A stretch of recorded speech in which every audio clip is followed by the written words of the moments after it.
Salut la team, j'espère que vous allez bien. Aujourd'hui on se retrouve pour une nouvelle vidéo dans la série Astuces sur Oculus Quest et aujourd'hui on va découvrir ensemble 3 jeux qui sont gratuits à la fois sur le Quest 1 et sur le Quest 2. Le point commun de ces 3 jeux, c'est que ces 3 jeux là sont en fait des jeux où on peut explorer des mondes, interagir avec l'environnement et parler à d'autres personnes qui sont dans les mondes. Et les autres personnes qui sont dans les mondes, c'est tout simplement des utilisateurs de casques VR. Du coup, c'est l'aspect intéressant. Le seul aspect négatif qu'il faut signaler, c'est que les jeux malheureusement sont en anglais et la majorité des personnes qu'on croise dans ces mondes, dans les 3 jeux, sont majoritairement des anglais. Du coup, c'est ça l'aspect négatif. Et maintenant, on va découvrir les 3 jeux ensemble. On commence avec VRChat. Donc VRChat, c'est un jeu où on retrouve beaucoup de monde à découvrir et dans les différents mondes que propose le jeu, on peut voir les différents personnages qu'il y a dans les mondes. Donc ça peut être intéressant si on va dans un monde où il n'y a pas beaucoup de gens ou beaucoup de gens. L'avantage aussi, c'est que VRChat, on le retrouve sur toutes les plateformes VR, que ce soit PlayStation VR ou les plateformes PC VR avec les différents casques et aussi les plateformes Quest. Donc c'est un plus. Donc ça veut dire que dans ce jeu, on va vraiment croiser énormément de personnes, quasiment tout le temps. Après, le défaut, c'est qu'on croise quasiment que des anglophones, mais on peut croiser quelques français, ça arrive quelques fois quand même. Et la force de ce jeu, c'est qu'on peut modifier son avatar comme bon nous sommes quasiment. On peut soit le transformer en animal, comme vous voyez ici, ou le transformer avec différents costumes. Notamment, je me rappelle qu'à un moment, j'avais vu un ours géant, j'étais choqué. Donc, il y a vraiment plein de choses à faire dans ce jeu. Donc c'est ça la force de ce jeu, vraiment le fait d'avoir qu'il y a plein de gens, qu'on peut se taper des délires et qu'on peut trouver énormément de personnes et visiter beaucoup de monde. Donc c'est ça vraiment la force de ce jeu là. Ce qui fait un jeu idéal pour ceux qui veulent se retrouver entre amis dans un jeu gratuit.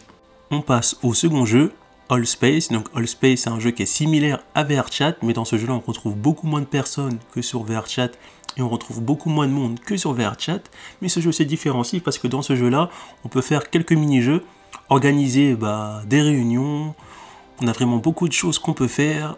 On peut faire aussi des mini-jeux, mais le seul désavantage, comme on retrouve sur VRChat, c'est que le jeu est en anglais et on retrouve majoritairement que des anglais.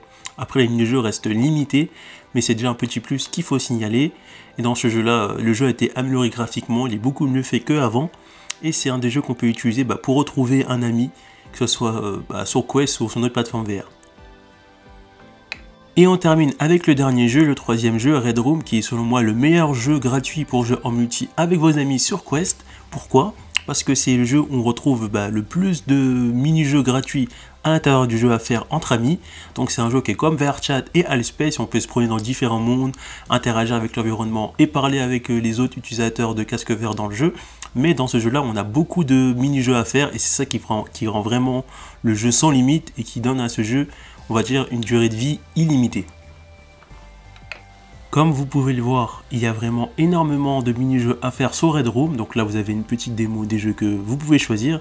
Donc on a vraiment beaucoup à faire. C'est ça qui est intéressant sur Red Room. Donc on a vraiment beaucoup de jeux, que ce soit une petite partie de laser game, ou aller dans un jeu Star Wars, ou bien faire le Titanic en VR. On a vraiment énormément de jeux à faire. Et la plupart des jeux sont gratuits. Donc c'est ça la force de Red Room. Donc là, je fais un jeu de laser game et je suis dans l'équipe des verts et je dois tuer le plus de rouges pour que mon équipe gagne. Donc c'est un des jeux sur Red Room. On retrouve également le jeu Titanic, donc c'est un jeu qui va retracer la tragique chose qui arrive au Titanic, qui le fait qu'il coule. Donc on a le choix soit de sortir du bateau en partant avec une barque ou de rester dans le bateau et de revivre le naufrage du Titanic. Donc on voit que l'eau commence à monter, donc c'est un truc intéressant à faire avec vos amis ou tout seul. Donc c'est vraiment ça la force de Red Room, c'est le fait d'avoir plein de mini-jeux gratuits à découvrir, à faire soit tout seul ou avec des gens dans le monde, ou soit avec vos amis Oculus. On a aussi des petites expériences à faire comme aller dans un hôtel, comme si c'était à peu près la réalité. Donc là je vais cliquer dedans, et je vais arriver directement dans ma chambre. Donc là on va attendre un peu, je vais ouvrir la porte, et en ouvrant la porte, je vais accéder à ma chambre d'hôtel. Donc on a plein de mini-jeux et d'expériences VR à découvrir dans Red Room. Donc ça fait que ce jeu est à une durée de vie illimitée parce qu'ils remettent de nouveaux jeux, de nouvelles choses à faire dans le jeu. Et l'un des jeux qui m'a particulièrement surpris, c'est de voir Tomb Raider dans Red Room, de pouvoir faire le jeu à la fois avec une personne qui est déjà sur place ou avec un ami Oculus. Donc ça ouvre vraiment plein de possibilités et de jeux à faire entre amis ou à 4 ou à plusieurs. Donc c'est pour ça que je trouve Red Room c'est les meilleurs jeux gratuits en VR parce qu'on retrouve une panoplie de jeux gratuits à découvrir avec ses amis ou à faire tout seul ou à faire avec des gens qui sont directement dans le monde en question. Et en plus on a plein de petits lieux à découvrir comme VRChat ou Allspace, pardon. Du coup voilà, c'est la fin de cette vidéo. Si cette vidéo vous a plu, n'hésitez pas à vous abonner à la chaîne, à mettre un petit pouce bleu, un commentaire, et on se retrouve pour une prochaine vidéo astuce. A plus la team! Pour retrouver d'autres astuces sur votre Oculus Quest, cliquez sur les perdus du numérique, après vous êtes abonné bien sûr. Rendez-vous dans l'onglet Playlist et cliquez sur la playlist Astuces Oculus Quest. Donc dans cette playlist, pour l'instant, vous pouvez déjà retrouver des astuces qui sont déjà faites. Et j'essaierai de mettre la playlist à jour avec des nouvelles vidéos dans la mesure du possible. A plus la team!